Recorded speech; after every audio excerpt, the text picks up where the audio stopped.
Mr. President, I rise today to speak out in opposition to the nomination of Ryan Bounds to sit on the U.S. Court of Appeals for the Ninth Circuit.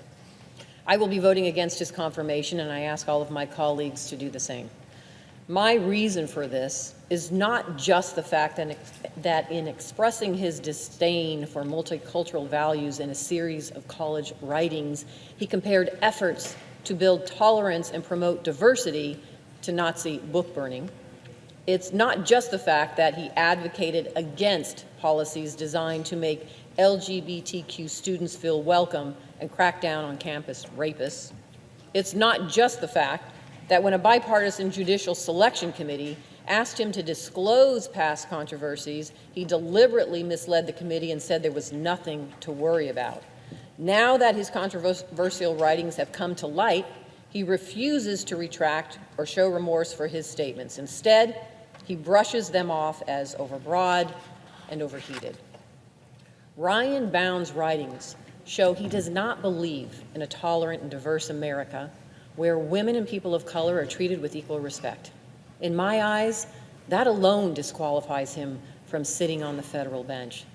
But Bounds has not received the blue slip approval of either senator from his home state of Oregon. No judge in modern history has ever been confirmed without a blue slip from either home state senator. And so a vote to confirm him is a direct attack on the Senate's constitutional responsibility to advise and consent. The blue slip process is a critical function of the legislative branch. It gives every senator a chance to have a say in the federal judges who serve in their home state. The nominee to the U.S. Court of Appeals for the Ninth Circuit will have a lifetime tenure. If confirmed, Ryan Bounds will have influence over our legal system for the rest of his life. Don't the American people and their elected officials deserve a say in whether he should be allowed to fill that seat?